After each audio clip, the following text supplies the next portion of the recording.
Good morning students, welcome to my YouTube channel. एक बार फिर से आपका स्वागत है टीकेडी एजुकेशन में।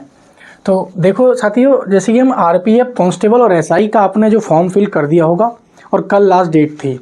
एक बात ध्यान रखना, अगर आपने आरपीएफ एसआई और कांस्टेबल का दोनों का फॉर्म फिल किया है तो तैयारी अपनी इस लेवल तक रखना, क्योंकि ग्रुप डी की बहुत जल्द वैकेंसी आने वाली है और ग्रुप डी की बहुत जल्द वैकेंसी आने वाली है और ग्रुप डी की इतनी वैकेंसी आएंगी, काफ़ी वैकेंसी आएंगी।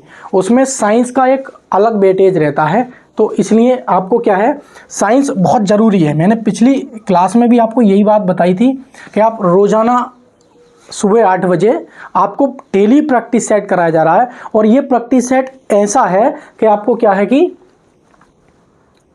पूरी साइंस एक तरफ और ये क्लास आपकी एक तरफ, ठीक है नहीं। तो क्लास आज की हम स्टार्ट करते हैं। पढ़िए क्वेश्चन नंबर 1 हमसे क्या कहता है। बहुत बेहतरीन क्वेश्चन है, एग्जाम में आया हुआ है। अंतरिक्ष यात्री को आकाश का रंग कैसा दिखाई देता है? अंतरिक्ष यात्री को आकाश का रंग कैसा दिखाई देता है?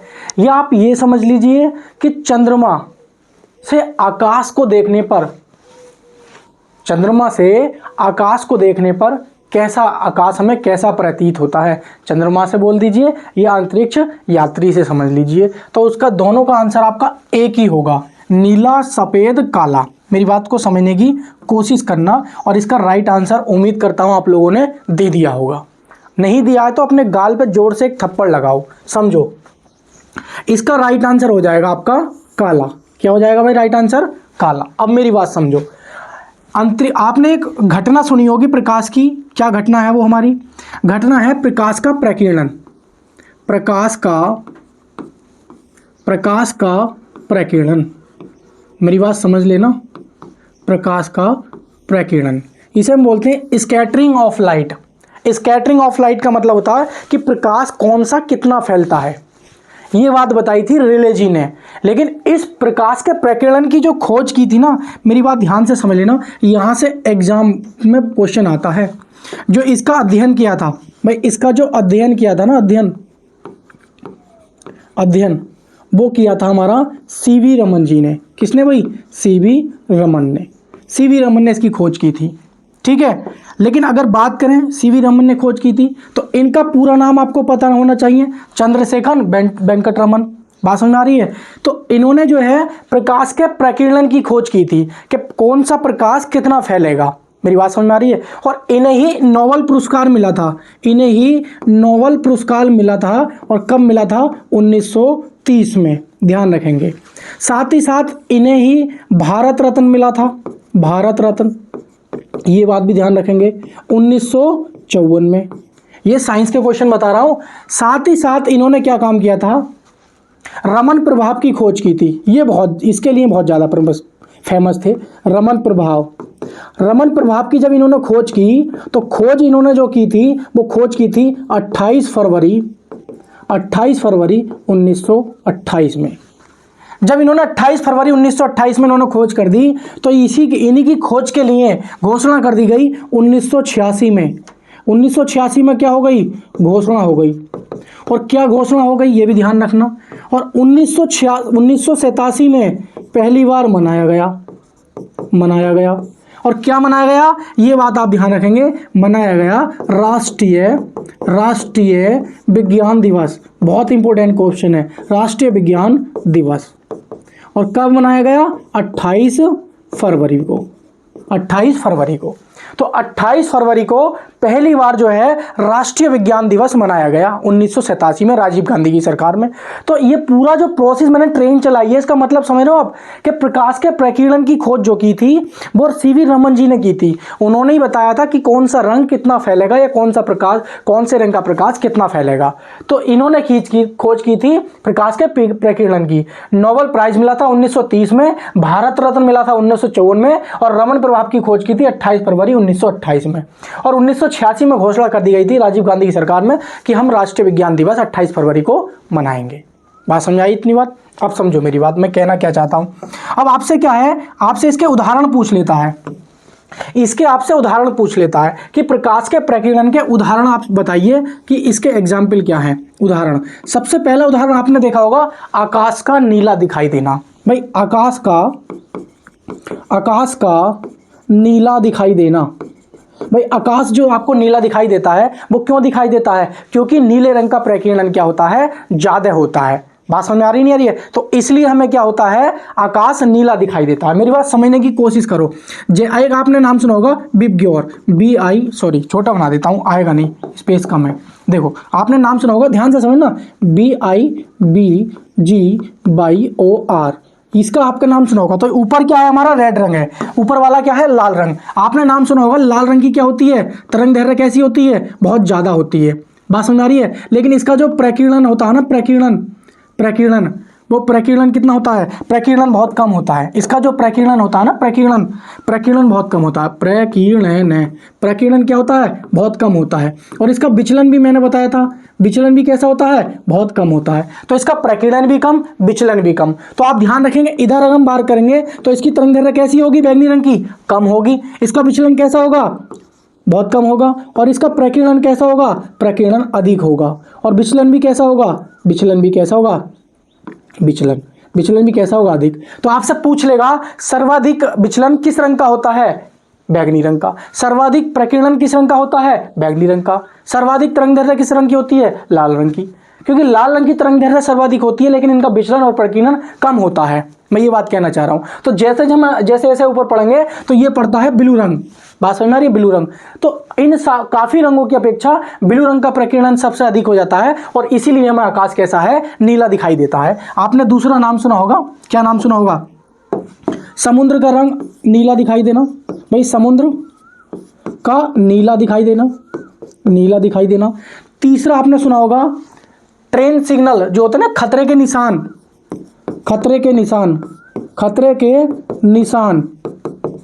लाल रंग के बनाए जाते हैं, क्योंकि लाल रंग का प्रकीर्णन बहुत कम होता है और दूर से दिख जाता है। ट्रेन आ रही होती है, आपने देखा होगा लाल सिग्नल आपको दूर से दिख जाता है, क्योंकि लाल रंग क्या है? कम फैलता है। और जब कम फैलता है तो सीधा जाता है, क्योंकि उसकी तरंग दैर्घ्य बहुत ज़्यादा होती है, सीधा जाता है। और उसकी लाल रंग की प्रकाश की चाल भी बहुत तेज होती है। तो लाल रंग हमें दूर से दिखाई देता है, हाँ भाई लाल बत्ती जल गई है, हमें रुक जाना चाहिए, आगे क्या है? खतरा है। बात समझ में आ रही नहीं आ रही है? आपने देखा होगा सूर्य उदय व सूर्य अस्त के समय सूर्य का लाल दिखाई देना। क्या लिखेंगे? सूर्योदय व सूर्यास्त के समय सूर्य का लाल दिखाई देना, लाल दिखना। बात समझ में आ रही है?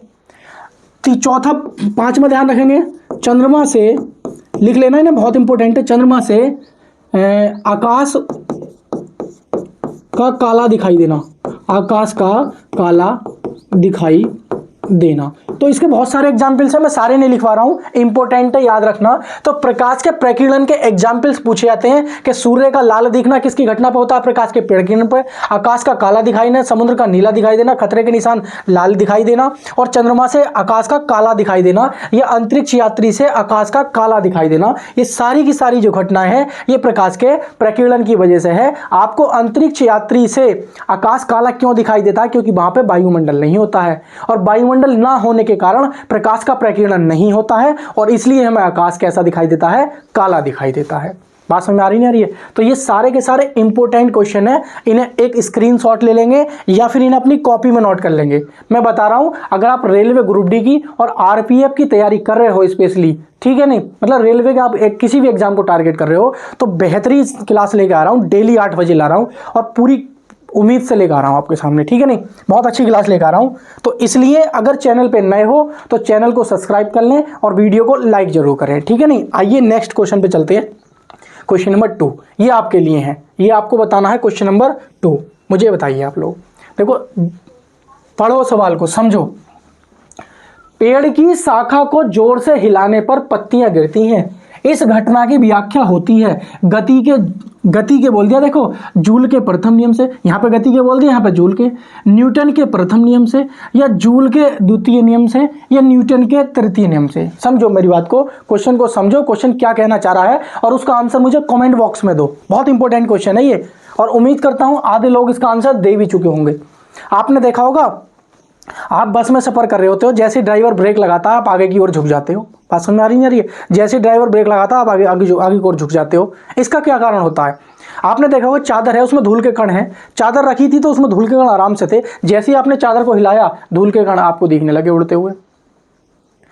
पेड़ पर की टहनी पर 4-5 आम लगे हुए थे पके हुए, हवा नहीं चली कुछ नहीं हुआ, तब तक वो आम ऐसे ही लगा हुआ था। जैसी हल्की सी हवा चली, ये हमने टहनी को बंधन नहीं हिलाया, आम टूटकर नीचे गिर गए।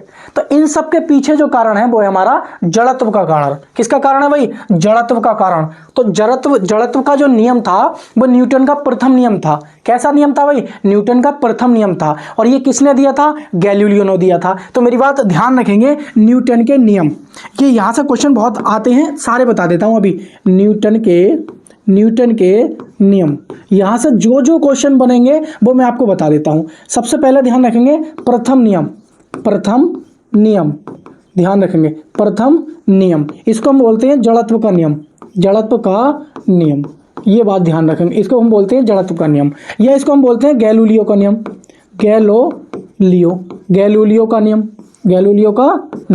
ये भी बात आप ध्यान रखेंगे।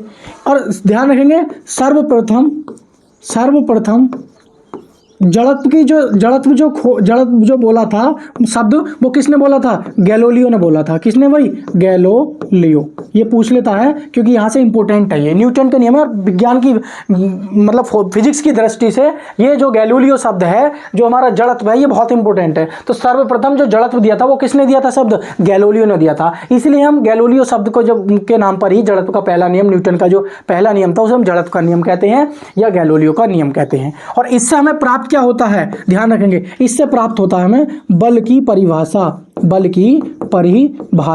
ये बात ध्यान रखेंगे, ये इंपॉर्टेंट है, बल की परिभाषा। तो यहां से ध्यान रखेंगे दूसरा नियम। तो न्यूटन का दूसरा नियम, इससे हमें क्या मिलता है? ये ध्यान रखेंगे, इससे मिलता है बल का मान, इससे हमें बल का मान मिलता है। आपने नाम सुना होगा एक फॉर्मूला का, F बराबर m में, या हम इसे ये भी बोल देते हैं F बराबर m into v minus u बटे टी। ये दोनों के दोनों फॉर्मूले हैं और इतने इंपॉर्टेंट है, बेधड़क फॉर्मूले हैं। बोलते हैं ये हमारा होता है त्वरण, और त्वरण को बोलते हैं वेग परिवर्तन की दर, यानी कि प्रारंभिक वेग और अंतिम वेग का अंतर अपॉन समय अंतराल। और ये कहाँ से आया ये मैं ये भी बता देता हूँ। गति की आपने समीकरण पढ़ी होगी, गति की b बराबर होता है ut, b बराबर होता है u प्लस at, ठीक है नहीं? जैसे ही आप इसको b को इधर u को इधर लाएंगे और a को नीचे ले जाएंगे, बात समझ आ रही है? सॉरी, t को नीचे ले जाएंगे, तो यहाँ से हम a का मान निकाल देते हैं। तो जो a का मान निकल के आता है, जो हमारा त्वरण होता है, यही हमारा होता है वेग परिवर्तन की दर इंटू द्रव्यमान के गुणनफल को हम क्या कहते हैं? बल कहते हैं भैया, बल की परिभाषा कहते हैं। तो न्यूटन के दूसरे नियम से हमें क्या मिलती है? बल की परिभाषा मिलती है। इस पर रेलवे बहुत ज्यादा क्वेश्चन पूछता है, तो इसलिए इन दोनों फॉर्मूलों को बहुत अच्छे से नोट करके रखना। बात समझ आ रही है? आता है तीसरा नियम, न्यूटन का तीसरा नियम, न्यूटन का तीसरा नियम, ये बात ध्यान रखेंगे। इसको हम बोलते हैं क्रिया प्रतिक्रिया का नियम। किसका भाई? क्रिया प्रतिक्रिया का नियम, क्रिया का नियम। आपने नाम सुना होगा, बहुत पॉपुलर है। क्या होता है पॉपुलर? कि जब रॉकेट छूटता है ना, रॉकेट, तो जितना संवेग उसका आगे की तरफ होता है उतना ही संवेग पीछे की तरफ होता है। तो इसीलिए कहते हैं कि इस नियम के जो सारे के सारे जो एग्जाम्पल्स है ना, वो रेखीय संवेग संरक्षण के सिद्धांत पर कार्य करते हैं। किस पर भाई? रेखीय संवेग संरक्षण। ध्यान रखना मेरी बात, यहां से क्वेश्चन आता है। रेखीय संवेग संरक्षण के सिद्धांत पर क्या करते हैं? कार्य करते हैं, ये बात ध्यान रखना। और इसके एग्जाम्पल क्या क्या है भाई? आप नाव से कूदते हो तो क्या होता है? नाव पीछे की तरफ चली जाती है। जैसे ही आप किनारे पे आगे नाव से कूदते हो, नाव पीछे की तरफ चली जाती है। क्यों चली जाती है? क्योंकि आप जितना बल आगे की तरफ लगा रहे होते हो उतना ही बल पैर आपके नाव पे लगाते हो, नाव पीछे को चली जाती है। सड़क पर आप दौड़ पा रहे हो, आसानी से चल पा रहे हो। क्यों चल पा रहे हो? क्योंकि जितना फोर्स आप आगे की तरफ लगाते हो उतना ही फोर्स आपके पैर सड़क पर लगाते हैं, इसलिए आप बिना फिसले गिरते नहीं और आसानी से चल पाते हो।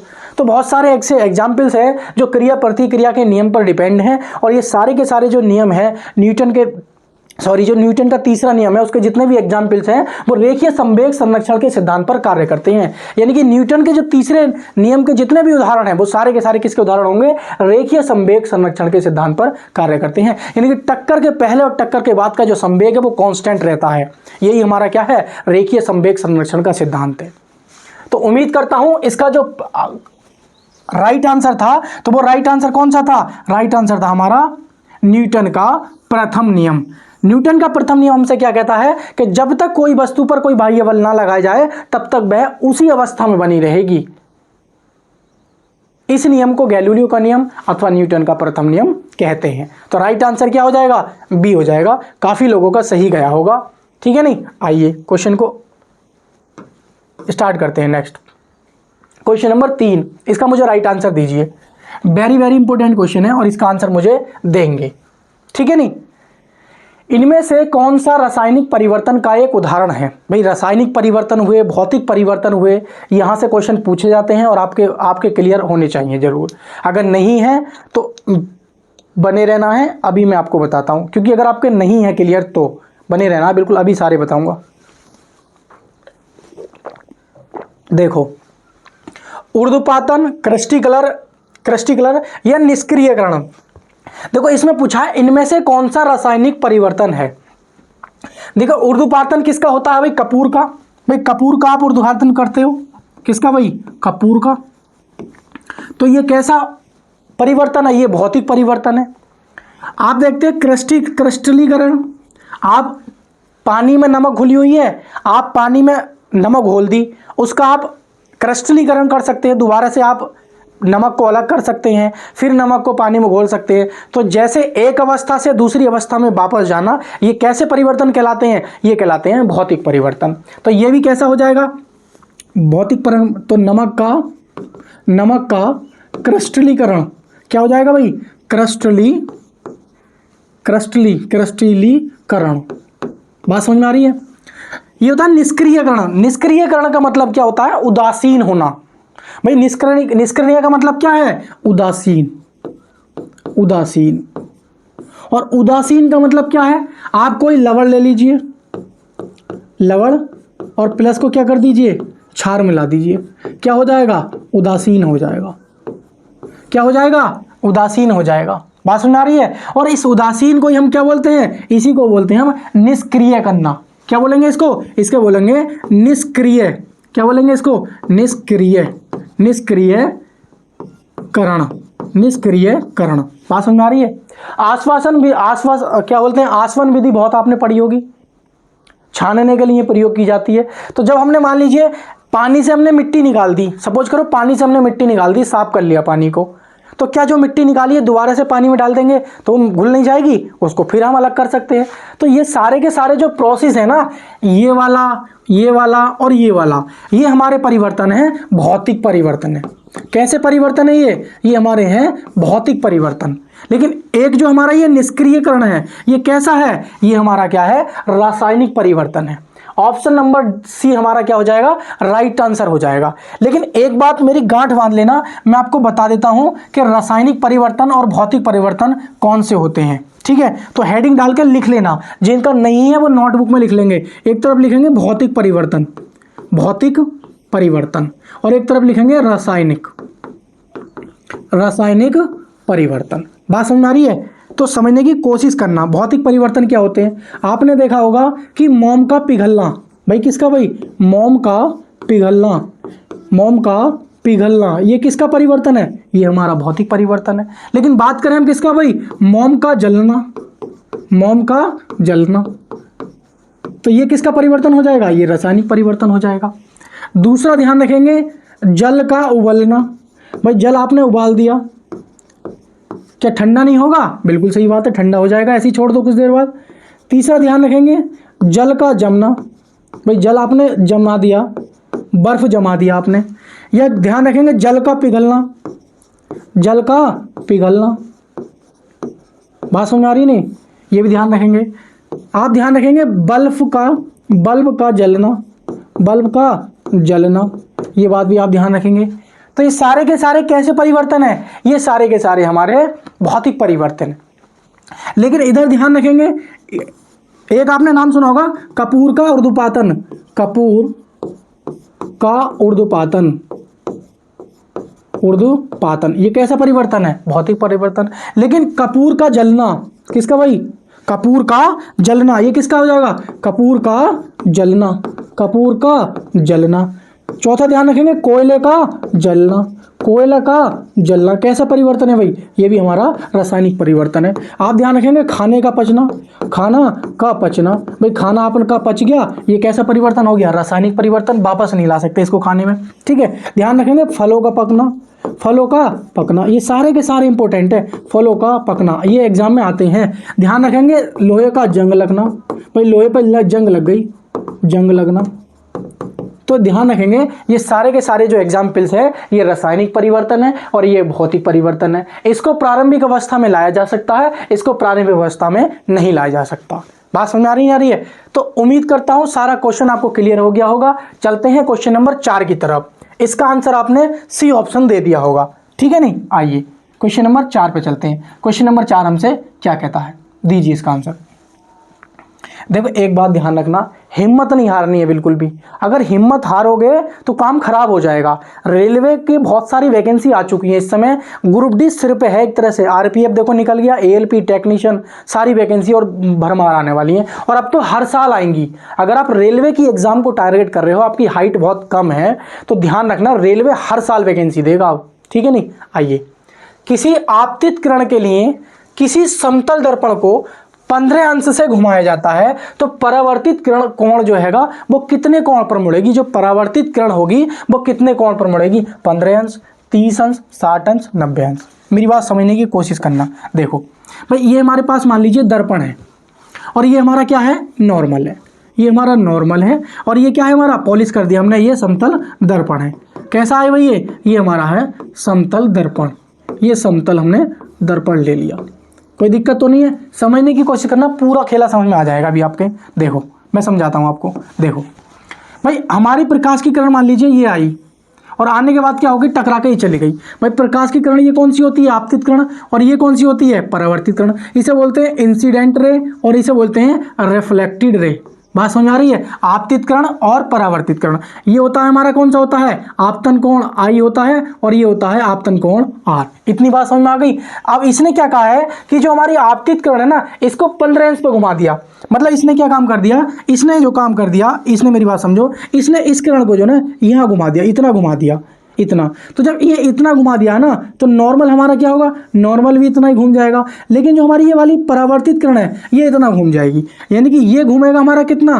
थीटा कोण, थीटा कोण। परंतु ये जो मूव होगी ना हमारी, ये 2 थीटा हो जाएगी।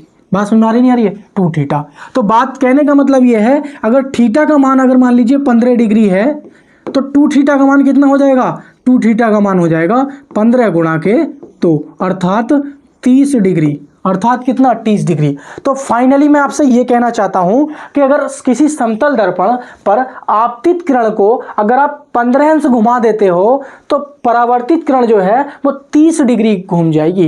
यानी कि आपतित किरण को थीटा कोण पे अगर आप घुमाओगे दर्पण को तो परावर्तित जो किरण होगी वो 2 थीटा कोण पर क्या हो जाएगी? मुड़ जाएगी। तो राइट आंसर क्या हो जाएगा? 30 डिग्री। तो ये हमारा क्या हो जाएगा? बी ऑप्शन क्या हो जाएगा? सही। तो उम्मीद करता हूं ये कॉन्सेप्ट आपको समझ में आ गया होगा। ये एग्जाम में पूछा गया है इसीलिए मैंने रखा है ये, ठीक है नहीं? आइए क्वेश्चन नंबर चलते हैं 5 की तरफ। 5 का आंसर देना आपको। 5 का समझो, विद्युत धारा का एसआई मात्रक है, बताना। बहुत हल्का एकदम लॉलीपॉप क्वेश्चन है और इसका आंसर सबका आना चाहिए। जितने लोग भी वीडियो देख रहे हैं उनका आंसर ये सबका सही होना चाहिए। अगर गलत चला गया किसी का तो गाल पे जोरदार तरीके से एक थप्पड़ लगाना अपने, जोर से एकदम, जैसे कि मैंने लगाया हो आके, ठीक है? ऐसी फीलिंग आनी चाहिए। समझो, विद्युत धारा का एसआई मात्रक क्या है? विद्युत धारा, बात समझ आ रही है? क्या एम्पियर है, कूलाम है? भाई कूलाम किसका होता है? ये तो सर जी आवेश का होता है, आवेश का होता है।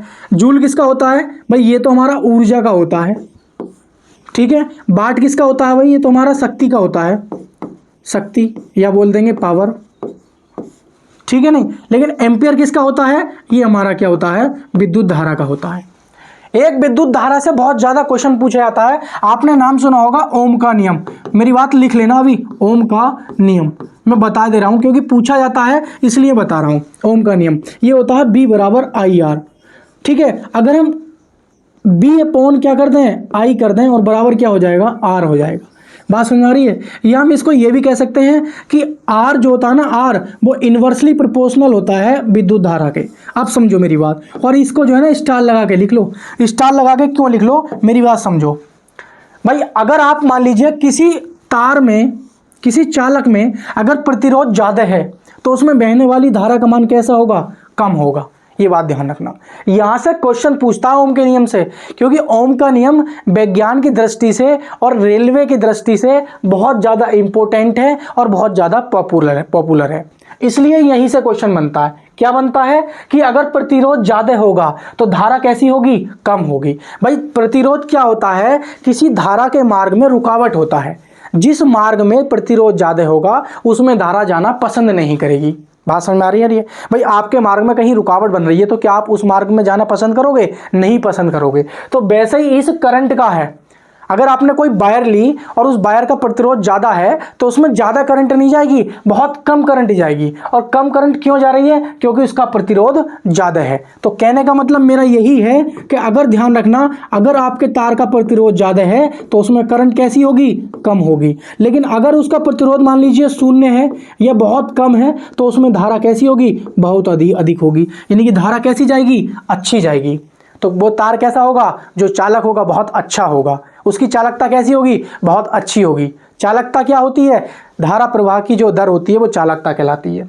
तो बात समझ में आई नहीं आई, तो आपको ये क्वेश्चन समझ में आ गया होगा। और इनका राइट आंसर क्या हो जाएगा, ए हो जाएगा। ए क्या बोलेंगे, एम्पियर। एम्पियर किसका मात्रक है, विद्युत धारा का। ये जरूर ध्यान रखना, ये वाले पॉइंट यहां से क्वेश्चन बनते हैं। मैं बता के चल रहा हूं आपको जहां से क्वेश्चन बन सकते हैं। देखो क्वेश्चन नंबर ध्यान रखेंगे, ये भी बहुत इंपॉर्टेंट है। क्वेश्चन नंबर 6, निम्नलिखित में से कौन सी धातु तेल में संग्रहित की जाती है। कुछ धातुएं ऐसी होती हैं जिन्हें खुला छोड़ना थोड़ा खतरनाक हो जाता है, या तो वो आग लगा लेती हैं या फिर वो अपघटित हो जाती हैं। तो मेरी बात ध्यान रखेंगे, आपने नाम सुना होगा, क्या नाम सुना होगा, सोडियम का। किसका भाई, सोडियम का। तो जो सोडियम धातु है हमारी, ये तो ये सोडियम धातु जो है हमारी किस में रखी जाती है, ये सोडियम धातु रखी जाती है केरोसिन के तेल में। किसके भाई, केरोसिन के तेल में। ये बात आप ध्यान रखेंगे, केरोसिन के तेल में। लेकिन अब बात करेंगे सफ़ेद, एक और पूछा था है सफ़ेद फास्फोरस। सफ़ेद फास्फोरस, तो सफ़ेद फास्फोरस को हम रखते हैं जल में। बात समझ में आ रही है, जल में रखते हैं, ठीक है। नहीं, एक और ध्यान रखेंगे, एल्कोहल या क्लोरोफार्म का ध्यान रखना, सॉरी क्लोरोफार्म। ये तीनों के तीनों बहुत ज़्यादा इंपॉर्टेंट हैं। इसको रखा जाता है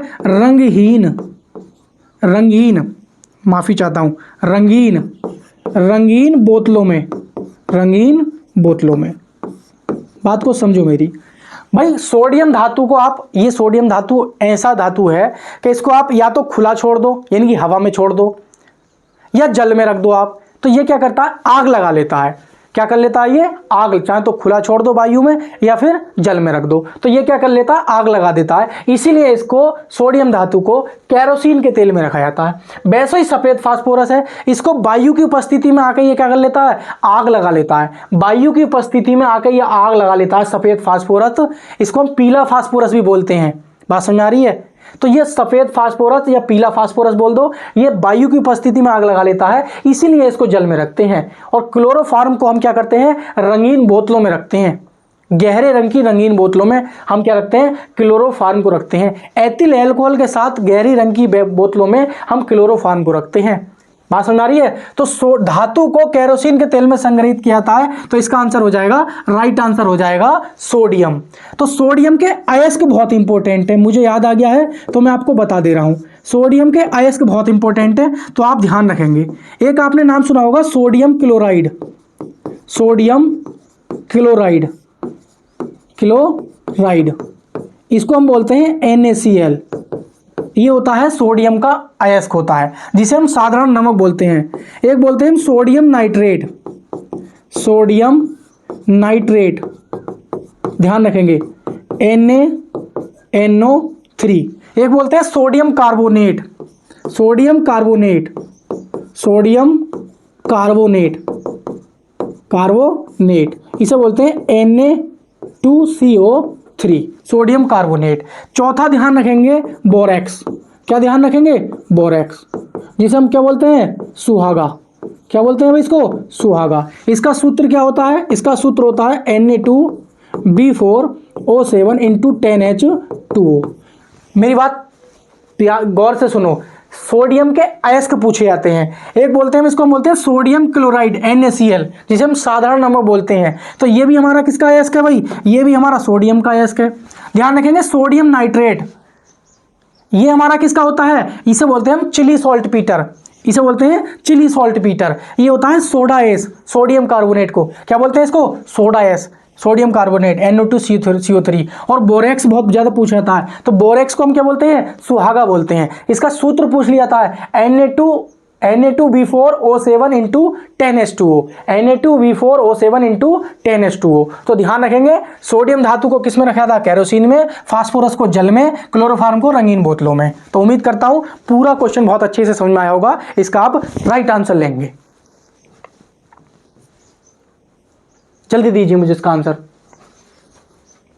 दीजिए।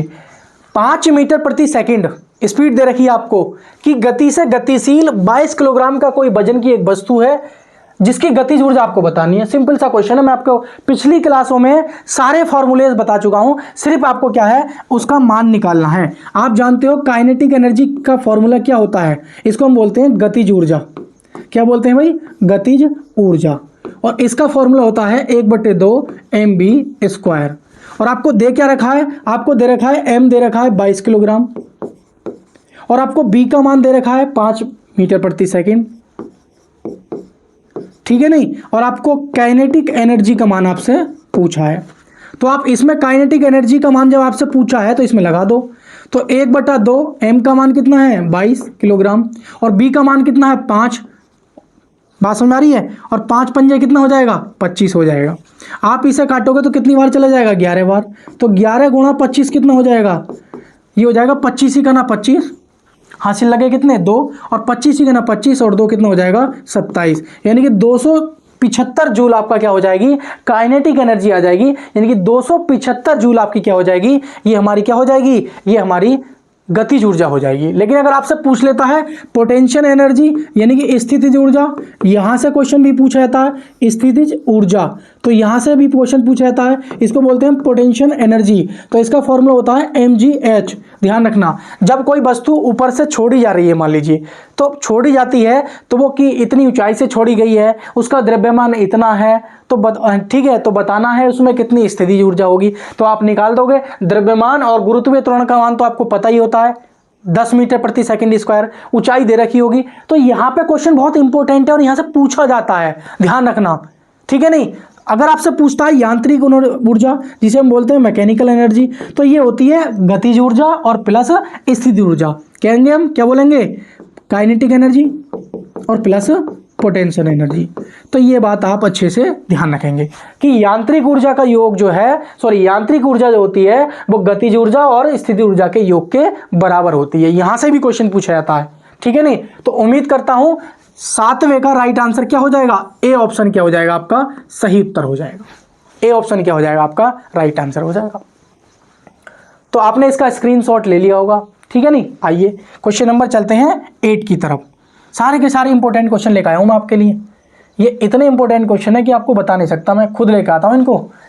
किसी सैटेलाइट और पृथ्वी के बीच आकर्षण का गुरुत्वाकर्षण बल को तेजी प्रदान करता है।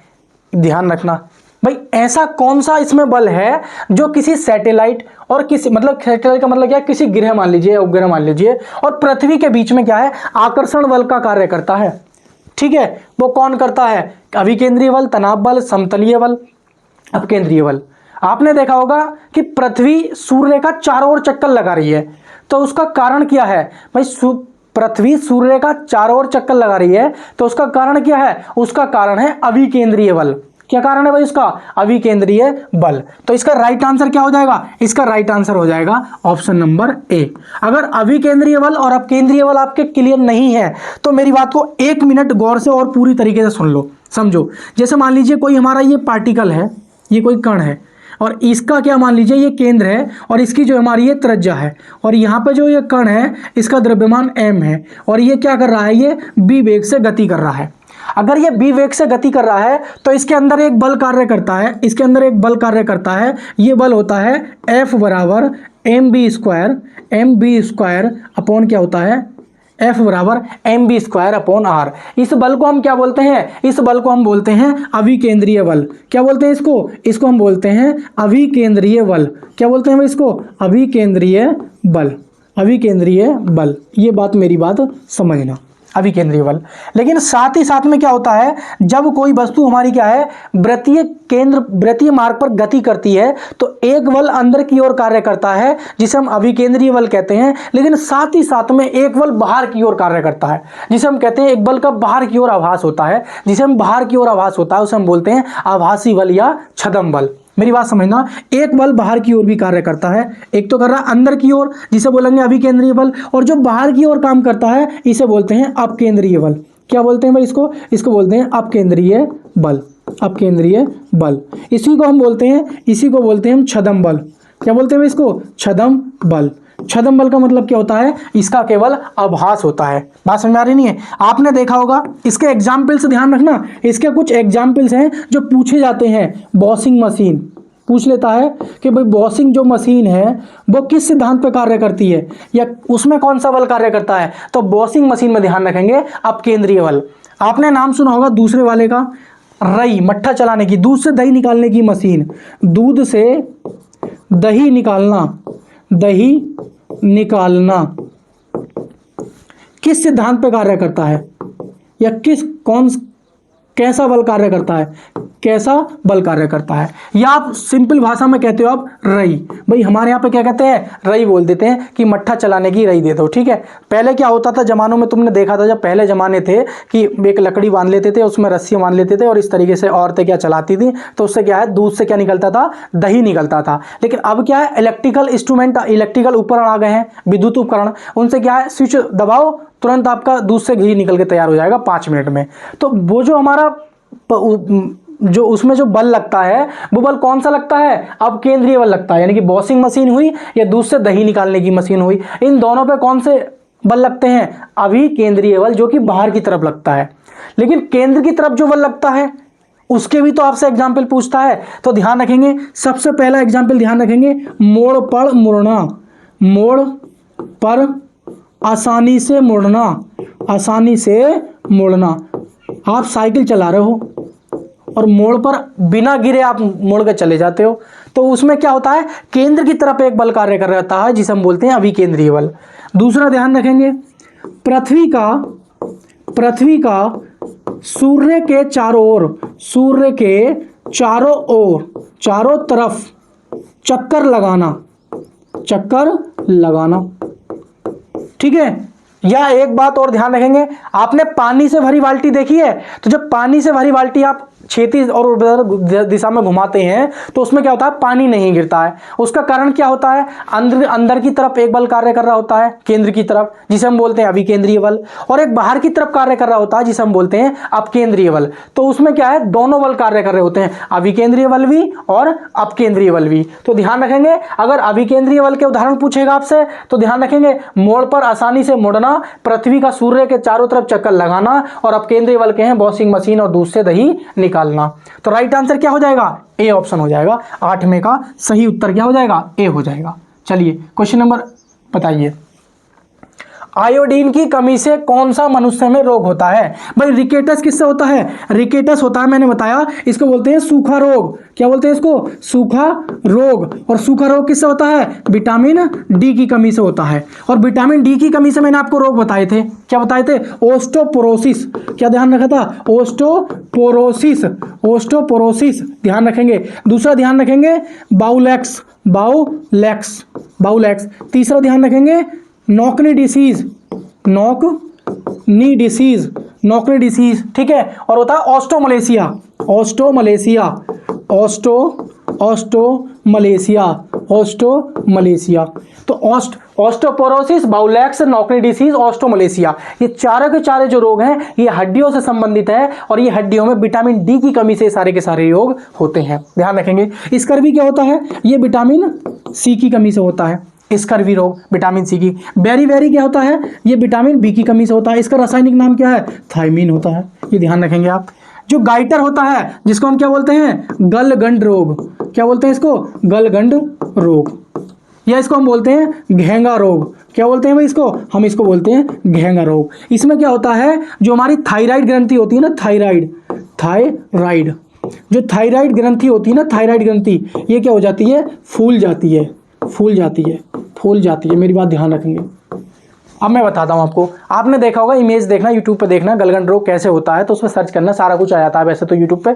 तो किसी आदमी की आपने देखा ना, गर्दन जब मोटी हो जाती है, गर्दन ये वाली, तो यहाँ पे हमारी थायराइड ग्रंथि होती है। तो ये थायराइड ग्रंथि जब फूल जाती है ना, तो उस रोग को हम क्या कहते हैं? गाइटर या गलगंड रोग या घेंगा रोग कहते हैं। और ये कब होता है? जब थायराइड ग्रंथि फूल जाती है। विटामिन डी से चारों के चारों ऐसे ये बीमारी हैं जो बहुत इंपॉर्टेंट है। Osteoporosis, bowlegs, knock knee disease, osteomalacia. ठीक है। स्कर्वी विटामिन सी से होती है, बेरी विटामिन B1 से होती है। तो राइट आंसर क्या हो जाएगा? ऑप्शन नंबर डी हो जाएगा। आइए क्वेश्चन नंबर नेक्स्ट की तरफ चलते हैं। इसका आप स्क्रीनशॉट ले लेंगे। ठीक है, स्क्रीनशॉट ले लो। साथियों तेज मुझे आंसर बताया करो और उम्मीद करता हूं आप लोग कमेंट बॉक्स में मुझे आंसर बता रहे होंगे। ठीक है, नहीं लास्ट में ये जरूर बताना कि आपके कितने में से कितने सही हुए। मेरा अगर प्रैक्टिस सेट आप देख पा रहे हो तो ये बात जरूर देखा करना कि आपके कितने में से कितने सही जा रहे हैं, कितने गलत जा रहे हैं। उससे क्या होता है? प्रैक्टिस सेट बहुत जरूरी है। फाइनली मैं आपसे ये कहना चाहता हूं, निम्नलिखित में से किसकी कमी से रक्तहीनता होती है? कैल्शियम की कमी से क्या रक्तहीनता होती है? भाई इसका कोई मतलब ही नहीं है कैल्शियम से, ये तो हड्डियों से संबंधित है। ठीक है। और रक्तहीनता किससे संबंधित है? खून से। भाई रक्तहीनता किससे संबंधित है? ये हमारी है खून से, यानी कि ब्लड से संबंधित है, ब्लड से। ठीक है, नहीं मैग्नीशियम नहीं जी, ये पत्तियों से संबंधित है, क्लोरोफिल पत्तियों में पाया जाता है, वहां से उसका हेल्पर है ये। प्रोटीन नहीं जी, प्रोटीन। आयरन बिल्कुल सही बात है, आयरन। आप ध्यान रखेंगे जो हमारा ब्लड होता है ना, जो हमारा ब्लड होता है ये बना होता है हीमोग्लोबिन से, हीमोग्लोबिन। ये क्या होता है? ये दो चीजों से मिलकर बनता है। एक बनता है हमारा प्रोटीन से, प्रोटीन जो कि हीमोग्लोबिन नाम की एक प्रोटीन होती है, और एक होता है हमारा आयरन। अगर मान लीजिए आपकी बॉडी में अगर आयरन की कमी हो गई, तो जब आयरन की कमी होगी तो आपके बॉडी में क्या हो जाएगी भाई? हीमोग्लोबिन की कमी हो जाएगी। किसकी हो जाएगी भाई? आपकी कमी में अगर आयरन की कमी हो गई तो समझो क्या हो गई? हीमोग्लोबिन की कमी हो गई। हीमोग्लोबिन की क्या हो गई? कमी हो गई। और जब हीमोग्लोबिन की कमी हो गई तो आपकी बॉडी में क्या हो गई? खून की कमी हो गई। और जब खून की कमी हो गई तो आपकी बॉडी में कैसी आ गई? रक्तहीनता, या इसको हम बोल देते हैं एनीमिया। क्या बोलते हैं भाई? एनीमिया भी रोग कब होता है? जब आपकी बॉडी में क्या होता है? ब्लड की कमी हो जाती है, खून की कमी हो जाती है। आप ऐसे पदार्थ खा रहे हैं जो कि आपको ब्लड यानी कि आयरन की मात्रा नहीं दे पा रहे हैं, आपकी बॉडी को प्रोटीन नहीं दे पा रहे हैं। ठीक है, नहीं तो आपकी बॉडी में जब आयरन नहीं मिल पा रहा, प्रोटीन नहीं मिल पा रहा है, तो आपकी बॉडी में हीमोग्लोबिन कैसे बनेगा? और जब हीमोग्लोबिन ही नहीं बनेगा तो आपके बॉडी में खून कहाँ से आएगा? और जब खून ही नहीं आएगा तो आपकी बॉडी में क्या हो जाएगा? एनीमिया रोग बन जाएगा, या फिर हम कहते हैं रक्तहीनता हो जाएगी। बात समझ में आ रही नहीं आ रही है? इसीलिए कहते हैं कि ज़्यादा से ज़्यादा ऐसे तत्व खाया करो जिसमें क्या है? हीमोग्लोबिन की मात्रा अधिक होती है, जैसे कि चुकंदर। बात समझ आ रही है? तो इसका राइट आंसर क्या हो जाएगा? राइट आंसर इसका हो जाएगा डी ऑप्शन। क्या हो जाएगा? आपका सही उत्तर हो जाएगा डी ऑप्शन। क्या हो जाएगा? आपका सही उत्तर हो जाएगा। तो उम्मीद करता हूं आपको ये क्वेश्चन भी बहुत अच्छे से समझ में आ गया होगा। 11वां क्वेश्चन है, बहुत ज्यादा इजी है, पढ़िए और इसका आंसर मुझे कमेंट बॉक्स में दीजिए। देखो बाबूजी, थोड़ी बहुत तो मेहनत आपको भी करनी पड़ेगी, सारी मेहनत मैं ही नहीं करूंगा। मेरी बात समझ में आ रही नहीं आ रही आपके? बताइए। NH4 का होल ट्वाइस इंटू SO4, इसे बोलेंगे अमोनियम सल्फेट के एक अणु में कितने परमाणु होते हैं? 14, 15, 13 या 12? आपको इसका राइट आंसर देना है। तो परमाणु आपसे पूछा है, आप मुझे एक बात बताइए, हमने पूछा है NH4 का होल ट्वाइस इंटू SO4, समझने की कोशिश करना। आप ये बताइए नाइट्रोजन के कितने परमाणु हैं? एक है यहाँ पे, एक की 2 से गुणा करोगे तो कितने हो जाएंगे? 2। अगर हाइड्रोजन के पूछेंगे 4 तो ये हैं, 2 से गुणा करोगे तो हाइड्रोजन के कितने हो जाएंगे? 8 हो जाएंगे। अगर हम सल्फर की बात करें तो कितना है इसका? 1 है। लेकिन अगर हम ऑक्सीजन की बात करें तो ऑक्सीजन के हैं हमारे 4। इन सबको जोड़ देंगे, 8 और 2 10 और 4 और 1 5, तो कितने हो जाएंगे? 15। तो टोटल परमाणु कितने हुए? 15 हुए। भाई टोटल परमाणु कितने हुए? 15 हुए। तो राइट आंसर क्या हो जाएगा? 11 का बी आंसर क्या हो जाएगा? सही हो जाएगा। ठीक है, नहीं बात समझ में आई? क्वेश्चन इजी था एकदम, ये भी इजी एकदम। बोमेन का कैप्सूल किससे संबंधित है? ध्यान रखेंगे, ये जो बोमेन का जो कैप्सूल है ना, ये बोमेन का कैप्सूल बताना आपको हृदय से है या विटामिन बी का कॉम्प्लेक्स से है या मुंह से है या गुर्दों से है। तो ये जो बोमेन का कैप्सूल जो है ना, ये रक्त स्पंदन क्या है? रक्त स्पंदन में क्या होता है? सहायक होता है। क्या होता है? ये सहायक होता है। और रक्त स्पंदन का काम जो होता है वो कहाँ होता है? गुर्दों में होता है। भाई खून का छानना कहाँ पर होता है? गुर्दों में होता है। मूत्र का निर्माण कहाँ होता है? गुर्दों में होता है। ध्यान रखेंगे, तो मूत्र का निर्माण, खून का छानना, ये कहाँ होता है? गुर्दों में होता है। तो मूत्र का निर्माण कहाँ होता है भाई? ये हमारा कहाँ होता है? गुर्दा करता है। और हमारा रक्त का छानना तो ये भी कौन करता है? ये भी गुर्दा करता है। तो राइट आंसर क्या हो जाएगा? गुर्दे में। तो बोमेन का जो कैप्सूल है ये किससे संबंधित है? ये हमारा है गुर्दों से संबंधित है। यानी कि 12 का डी ऑप्शन क्या हो जाएगा? आपका सही आंसर हो जाएगा। ठीक है, तो एग्जाम में पूछ लिया जाता है। देखो ये भी कितना इंपॉर्टेंट क्वेश्चन है, आपको पता है लेकिन इसका नाम दूसरा आ गया है तो आप कंफ्यूज हो रहे हैं कि सूत्रण रोग यानी कि क्या बोलते हैं, क्रोसिस किस अंग को प्रभावित करता है? हृदय को, यकृत को यानी कि लीवर को, या फिर मस्तिष्क को, या फेफड़े को? भाई मस्तिष्क में कौन सा? मेनिंजाइटिस रोग होता है, मेनिंजाइटिस। ठीक है, जब उसमें क्या होती है, हमारी स्वेलिंग आ जाती है तो मेनिंजाइटिस रोग हो जाता है मस्तिष्क में। ठीक है, बात समझ में, ध्यान रखना। तो ये जो सूत्रण रोग है ना, इसको हम बोलते हैं हेपेटाइटिस। क्या बोलते हैं? Hepatitis C. इसी का दूसरा नाम जो है ना, इसी को हम बोलते हैं, क्या बोलते हैं भाई? इसी को हम बोलते हैं सूत्रण रोग। ये बात ध्यान रखेंगे। और ये जो होता है ना, ये वायरस से होता है। किससे होता है? हेपेटाइटिस, इन्फ्लुएंजा, ठीक है, पोलियो, सारी की सारी जो होती हैं ये बीमारियां किससे होती हैं? ये वायरस से फैलती हैं। ध्यान रखेंगे। तो इसका राइट आंसर क्या हो जाएगा? 13 का बी हमारा क्या हो जाएगा? सही उत्तर हो जाएगा। तो देखो इंपॉर्टेंट क्वेश्चन था नहीं था, अगर एग्जाम में ये पूछ लिया जाता तो आधे लोग कंफ्यूज हो जाते, आधे से ज्यादा ही कंफ्यूज होते। लेकिन अब आप क्या हो गए? कंफ्यूज नहीं हो गए। सूत्रण रोग हम किसको बोलते हैं? हेपेटाइटिस सी को ही हम सूत्रण रोग बोलते हैं। और ये किससे होता है? Hepatitis A, hepatitis B, hepatitis C, ये किससे होते हैं? ये वायरस से होते हैं। बात ध्यान रखेंगे। चलिए आइए क्वेश्चन नंबर चलते हैं 14 की तरफ। तो 14 क्या कहता है? पानी से हाइड्रोजन को अलग करने की प्रक्रिया क्या कहलाती है? पानी से हाइड्रोजन को अलग करने की प्रक्रिया को क्या कहा जाता है? विद्युत अपघटन, ऑस्मोसिस, या ओजोनीकरण, या फिर ऑक्सीकरण? तो देखो मैंने आपको बताया था, क्या बताया था? हाइड्रोजन बनाने की विधियां बताई थी मैंने। जब हाइड्रोजन बनाने की विधियां बताई थी मैंने, 2 बताई थी हाइड्रोजन बनाने की विधियां। हाइड्रोजन बनाने की विधियां, एक बताया था मैंने विद्युत अपघटन,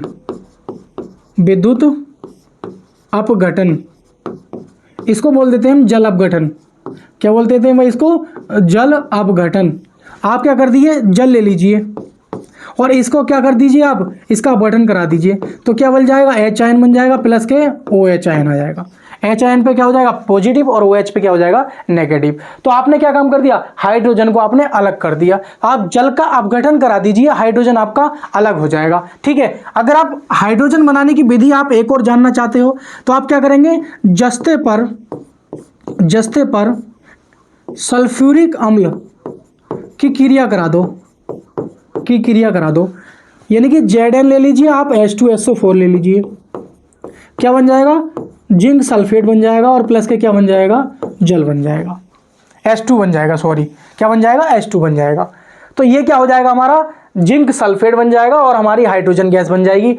तो हाइड्रोजन गैस बनाने की 2 विधियां हैं, बात समझ आ रही है। लेकिन अगर हम इसके प्रयोग बात करें, बात समझ लेना, बहुत इंपॉर्टेंट है, इसके हाइड्रोजन के प्रयोग प्रयोग प्रयोग हाइड्रोजन के प्रयोग ध्यान रखना। एक ध्यान रखना, हाइड्रोजनीकरण में, किसमें भाई, हाइड्रोजनीकरण में।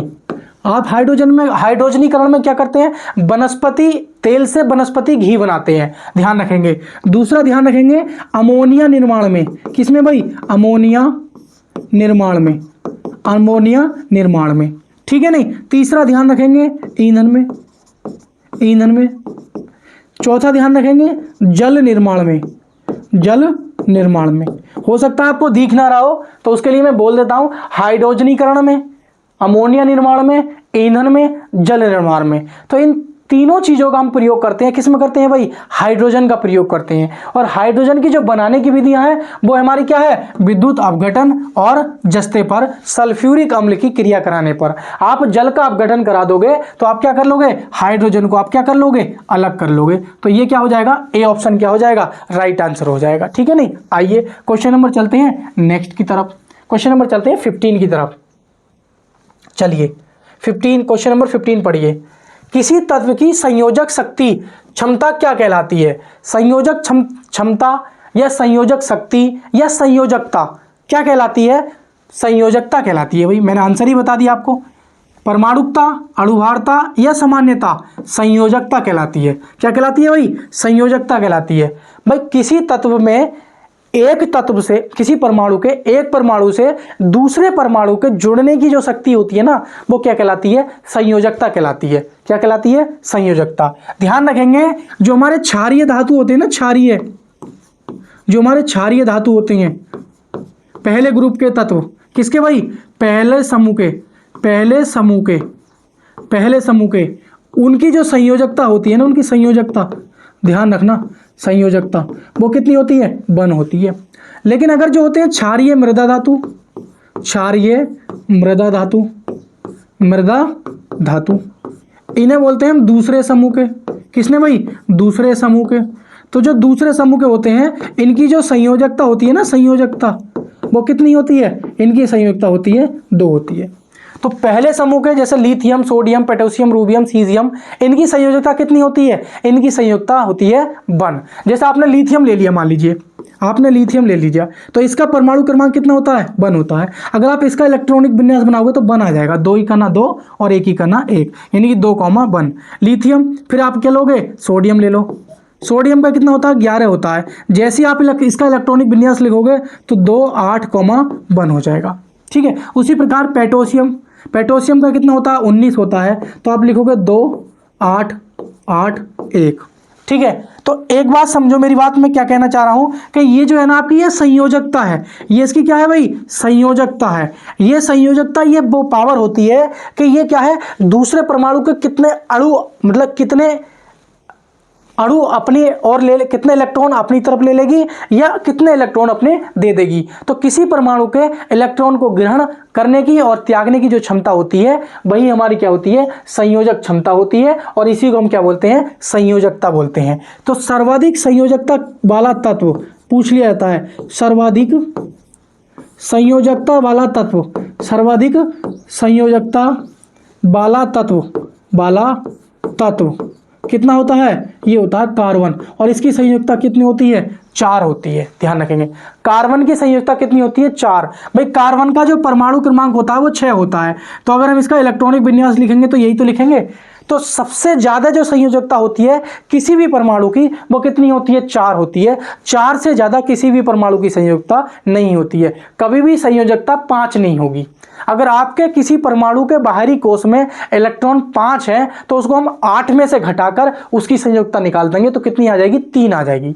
तो एक बात मेरी पूरी ध्यान रखना कि सर्वाधिक संयोजकता वाला जो तत्व है वो कार्बन है, और उसकी संयोजकता कितनी होती है, 4 होती है। कार्बन का परमाणु क्रमांक 6 होता है। अगर हम इसका इलेक्ट्रॉनिक विन्यास लिखेंगे 2,4, तो बाहरी कोश में इलेक्ट्रॉन कितने हैं, 4 हैं। यही हमारी क्या हो जाएगी, संयोजकता होगी। लिथियम के बाहरी कोश में 1 इलेक्ट्रॉन है तो इसकी संयोजकता 1 हो जाएगी। सोडियम के बाहरी कोश में पोटेशियम के बाहरी कोश में। मैंने बताया था ये सारे के सारे क्षारीय धातु हैं। तो क्षारीय धातुओं के जो पहले समूह के तत्व होते हैं उनकी संयोजकता 1 होती है, और क्षारीय मृद धातु के जो दूसरे समूह के तत्व होते हैं उनकी संयोजकता कितनी होती है? 2 होती है। बात समझ आई? तो राइट आंसर क्या हो जाएगा? डी ऑप्शन क्या हो जाएगा? 15 में का सही उत्तर हो जाएगा। आइए क्वेश्चन नंबर चलते हैं 16 की तरफ।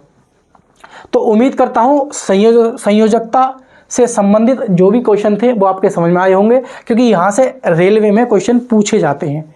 अब जैसे यही दे रखा है, किसी पदार्थ के एक अणु में 6.2, बात समझ में आ रही है? क्या दे रखा है? 6.23, इसको हम बोलते हैं एन, इसको हम बोलते हैं एन, और एन क्या होता है? हमारा अवोगाद्रो संख्या। ठीक है, यदि कार्बन डाइऑक्साइड में 3.0115 गुणा 10 की पावर 23 कण हैं, मौजूद हैं, तो कार्बन डाइऑक्साइड के अणु में अणु संख्या बताइए। तो कार्बन डाइऑक्साइड के अणु संख्या बतानी है, कार्बन डाइऑक्साइड की अणु संख्या बतानी है। तो आपको अणु संख्या निकालनी है ना, अणु संख्या, मेरी बात ध्यान रखना, अणु संख्या, अणु संख्या। तो अणु संख्या निकालने का फॉर्मूला होता है पदार्थ में कण बटे क्या लिखते हैं? अवोगाद्रो संख्या, अवोगाद्रो संख्या, और इसको हम किससे प्रदर्शित करते हैं? एन से। बात समझ आ रही है? अब एक बात समझो, मैंने आपको बताया था किसी भी पदार्थ के परमाणु में, किसी भी पदार्थ में या तो परमाणु की संख्या हो, या अणु की संख्या हो, या फिर कणों की संख्या हो, वो कितनी होती है? 6.023 10 की पावर 23 कण। यानी कि यही हमारी क्या होती है? सेम होती है, कांस्टेंट होती है। आपसे बोल दे किसी पदार्थ में इतने परमाणु हैं, तो हमसे बात कर रहा है कि वो अवोगाद्रो संख्या की बात कर रहा है, और अवोगाद्रो संख्या कितनी होती है? 6.023 गुणा 10 की पावर 23। अब पदार्थ में कणों की संख्या कितनी दे रखी है? 3 तो पदार्थ में कणों की संख्या ऊपर लिखेंगे और अवोगाद्रो संख्या हम नीचे लिखेंगे। अवोगाद्रो संख्या तो हमारी क्या है? कांस्टेंट है। अगर एग्जाम क्वेश्चन में नहीं भी दिया होती तो आपको याद होनी चाहिए कि अवोगाद्रो संख्या कितनी होती है? 6.203 गुणा 10 की पावर 23। ठीक है, तो इसका मान डाल देंगे भाई। पदार्थ में कणों की संख्या कितनी है? 3.0115 गुणा 10 की पावर 23। अपॉन में लिख देंगे अवोगाद्रो संख्या। अवोगाद्रो संख्या कितनी होती है? 6.023 गुणा 10 की पावर क्या होती है? 23 होती है। अब आप इसको भाग कर लोगे, जैसे इसको आप डिवाइड करोगे तो इससे क्या हो जाएगा? ये कट जाएगा, और लगभग क्या होता है, अगर आप इसको देखोगे तो पॉइंट लगाओगे, 0 पॉइंट लगाओगे, 30 बना लोगे, 3 की जगह 30 बना लोगे, तो 6 पंजे कितना हो जाएगा? 30 हो जाएगा। तो 6 पंजे 30 यानी कि लगभग आधा हो जाएगा। 1.5 का क्या हो जाएगा? 3 का क्या हो जाएगा? ये आधा हो जाएगा एक प्रकार से। तो क्या एक आएगा? क्या एक मान लो, अप्रॉक्स में मान लो 5 पॉइंट क्या होता? 11 करके भी आता, या 0.49 भी होता, तब भी क्या बना आंसर होता? ये नहीं होता। क्या 2 होता? ये नहीं होता। क्या 0.25 होता? ये ज़्यादा छोटा हो जाता। तो राइट आंसर क्या हो जाएगा? ए ऑप्शन क्या हो जाता है। तो कभी कभी लगभग में देख लेते हैं, तो लगभग में डिवाइड करके हमारा क्या होता है? आंसर मिल जाता है। ऐसे नहीं कि आप पूरा डिवाइड करने में लगे हुए हो और सवाल करे जा रहे हो धड़ाधड़, टाइम निकला जा रहा, 3 मिनट हो गए, पता लगा आंसर ही नहीं आ रहा उसका, तो टाइम भी गया और आंसर भी नहीं आया। तो क्या होते हैं? ये फेल होने की कंडीशन होती है। एग्जाम में फेल होने के क्या होते हैं? ये संकेत होते हैं। तो इन संकेतों से बचें और ऐसे संकेतों को कभी भी अपने जीवन में आने ना दें। मेरी बात समझ में आ रही है, नहीं आ रही है? चलिए आइए, प्रश्न नंबर 17 का आंसर देना है आपको। अधिक ऊंचाई पर मानव शरीर में लाल रक्त कणिकाएं, जो हमारी रेड ब्लड सेल्स होती हैं, आरबीसी। तो आरबीसी क्या होती हैं? ये हमारी क्या होती हैं? आपको बताना है। आकार में बड़ी हो जाएंगी, आकार में छोटी हो जाएंगी, या संख्या बढ़ जाएगी या संख्या घट जाएगी। तो ध्यान रखेंगे, जैसे ही आप ऊंचाई पर जाते हो तो आपकी जो आरबीसी की संख्या है वो क्या हो जाती है? बढ़ जाती है। क्या बढ़ जाती है? भाई आप ऊंचाई पे जा रहे हो, तो जैसे ही आप ऊंचाई पे जाओगे तो उसमें क्या होता है? वायुमंडलीय दाब बढ़ता है, और ऑक्सीजन की क्या होती है? ऑक्सीजन की क्या होती है? ऑक्सीजन की क्या हो जाती है? कमी हो जाती है। और जब कमी होती है तो आरबीसी यानी कि रेड ब्लड सेल्स की संख्या क्या होती है? बढ़ने लगती है। तो इसीलिए हम बोलेंगे कि अधिक ऊंचाई पर मानव शरीर में जो होती हैं लाल रक्त जो कणिकाएं होती हैं, जो रेड ब्लड सेल्स होती हैं, उनकी संख्या में क्या होती है, बढ़ोतरी हो जाती है, यानी कि बढ़ने लगती हैं या बढ़ जाती हैं। तो हमारा क्या हो जाएगा, 17 में का सी वाला जो उत्तर है वो बिल्कुल सही हो जाएगा। 17 में का सी उत्तर क्या हो जाएगा, सही हो जाएगा। बात समझ आ रही नहीं आ रही है? आइए, निम्नलिखित में से कौन सा सही सुमेलित नहीं है, निम्नलिखित में से कौन सा सही सुमेलित नहीं है। भाई एनीमोमीटर ये वायु का दाब वेग नापता है, ये बिल्कुल बात सही है, बात समझ आ रही है। भाई एमीटर क्या नापता है, विद्युत धारा नापता है, ये भी बात सही है। टैकोमीटर क्या नापता है, दाब का अंतर, ये बात थोड़ी सी गलत है। भाई टैकोमीटर जो होता है ना, टैकोमीटर, मेरी बात समझ लेना, ये जो हमारा टैकोमीटर है ना, टैकोमीटर, ये टैकोमीटर नापता है घूर्णीय गति करती हुई वस्तु की गति, यानी कि घूर्णन गति नापता है, ये समझ लो क्या होता है, घूर्णन गति नापता है, घूर्णन गति। जैसे कोई वस्तु क्या है, जैसे पहिया है, कोई पहिया है, गाड़ी का टायर है और वो घूम रहा है, तो उसकी जो गति है वो कौन नापेगा, टैकोमीटर। साइकिल का पहिया है, अगर उसकी गति नापनी है आपको तो टैकोमीटर से नापेंगे। कोई चलती हुई गाड़ी का जो पहिया है वो किससे नापेंगे, टैकोमीटर से। तो घूर्णन गति करती हुई, यानी कि घूर्णन गति करती हुई गति वस्तु की जो गति है वो किससे नापते हैं, टैकोमीटर से नापते हैं। लेकिन वायु दाब किससे नापते हैं हम, बैरोमीटर से। किससे नापते हैं भाई, बैरोमीटर से, ये बात ध्यान रखें। तो बैरोमीटर से आप क्या नापते हैं, वायु नाप। और पायरोमीटर से क्या नापते हैं हम, उच्च तापक्रम। पायरोमीटर एक ऐसा यंत्र होता है, जैसे मान लीजिए दूर कोई लोहे की छड़ रखी है और उसका टेम्परेचर वो धूप से क्या है बहुत ज़्यादा हीट होने लगी है या बहुत ज़्यादा गर्म है, ठंडी है, अगर दूर रखी वस्तु का हम तापमान ज्ञात करना चाहें तो आप पायरोमीटर से नाप सकते हो। ठीक है, आपके घरों में क्या होते हैं, ऊपर एंगल लगे होते हैं, उन एंगलों का अगर आप तापमान दूर से ही आप मेजर करना चाहें तो आप पायरोमीटर की सहायता से उच्च ताप आप नाप सकते हो। बात समझ आ रही है। तो एनोमीटर से हम वायु का वेग, एमीटर से विद्युत धारा और टैकोमीटर से हम क्या नापते हैं, घूर्णन गति, और दाब से नापते हैं बैरोमीटर, और पायरोमीटर से नापते हैं उच्च तापक्रम। बात समझ आ रही नहीं आ रही है। तो चलते हैं क्वेश्चन नंबर 19 की तरफ। तो उम्मीद करता हूं इसका राइट आंसर क्या था, इसका राइट आंसर था हमारा क्या था भाई, इसका राइट आंसर था हमारा सी, क्योंकि गलत बताना था तो गलत यही था।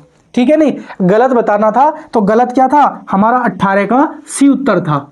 चलिए आइए क्वेश्चन नंबर 19 की तरफ चलते हैं। क्वेश्चन नंबर 19 क्या कहता है हमसे कि मधुमक्खी और कीड़ा किस वर्ग से संबंधित हैं। क्या कीट से है, क्या कीटाणु से है, क्या टिड्डे से हैं, या इनमें से कोई नहीं। आपको ये मुझे बताना है कि मधुमक्खी और जो कीड़ा है, मधुमक्खी देखी है आपने, बिल्कुल सही देखी होगी, और कीड़ा आपने देखा होगा, छोटा सा कीड़ा होता है ना, जो छोटा सा, कभी कभी आपने देखा होगा मेरे बोर्ड पे कीड़े बैठ जाते हैं, ठीक है, या मक्खियाँ बैठ जाती हैं। तो ये सारी की सारी किस वर्ग से आती हैं, तो सारी की सारी किस में आती है, ये आती है हमारी कीड़े वर्ग से। किससे भाई, कीड़ा या कीट, तो आप ध्यान रखेंगे कीट बोलते हैं इनको। मधुमक्खी हुआ या छोटे छोटे कीड़े हुए उनको कीट बोलते हैं। ठीक है, जो आपने देखा हो खेतों में छोटे छोटे भुनके से लग जाते हैं उनको भी हम क्या बोलते हैं, कीट बोलते हैं। ध्यान रखेंगे। तो 19 का क्या हो जाएगा, 19 का हो जाएगा ए उत्तर हो जाएगा। तो बताना आपको राइट आंसर क्या होगा, इसका राइट आंसर बताइए। केल्विन स्केल में मानव शरीर का तापमान कितना होता है, 209 केल्विन। आप इसमें केल्विन लगा लेंगे के, इस तरीके से ये लगा लेंगे। ठीक है, तो इसका राइट आंसर बताना है। देखो अगर मानव शरीर का तापमान, भाई मानव का सामान्य तापमान, हम किसकी बात कर रहे हैं भाई, सामान्य तापमान की। भाई तापमान की किसकी बात करें हम, सामान्य ताप की। अगर आपसे केल्विन में पूछेगा, किस में पूछेगा भाई, केल्विन में, तो ध्यान रखेंगे 310 केल्विन। अगर आपसे फारेनहाइट पूछेगा, फारेनहाइट, तो फारेनहाइट में ध्यान रखेंगे 98, क्या ध्यान रखेंगे 98.4, माफी चाहता हूं 98.4 फारेनहाइट। अगर आपसे सेल्सियस में पूछेगा, सेल्सियस, अगर आपसे सेल्सियस में पूछेगा तो जानते हैं आप 37 डिग्री सेल्सियस। ठीक है, नहीं तो केल्विन में 310 केल्विन और फारेनहाइट में 98.4 फारेनहाइट और सेल्सियस में 37 डिग्री सेल्सियस। तो ये मानव शरीर का तापमान है, चारों के चारों आपको पता होने चाहिए। ठीक है, नहीं बात समझ आ रही है। अगर हम केल्विन में हिमांक बिंदु ध्यान रखें, हिमांक, और क्या ध्यान रखें भाई, क्वथनांक बिंदु। तो केल्विन में हिमांक बिंदु होता है 273 केल्विन, और क्वथनांक बिंदु क्या होता है जिसे हम बॉइलिंग पॉइंट बोलते हैं, ये होता है 373 केल्विन, ये भी ध्यान रखेंगे। तो जो हमारा केल्विन में हिमांक बिंदु होता है ये 273 केल्विन होता है, और कथनांक बिंदु जो होता है ये 373 केल्विन होता है। तो आपसे पूछा क्या है कि केल्विन स्केल पे क्या होता है, बी हो जाएगा, 310 होता है केल्विन स्केल में। मानव शरीर का जो ह्यूमन टेम्परेचर होता है नॉर्मल कितना होता है, 310 केल्विन होता है। तो गाइस आपको उम्मीद करता हूँ पूरा का पूरा प्रैक्टिस सेट बहुत अच्छे से समझ में आया होगा। आपके कितने में से कितने सही गए ये मुझे कमेंट बॉक्स में ज़रूर बताना, ठीक है।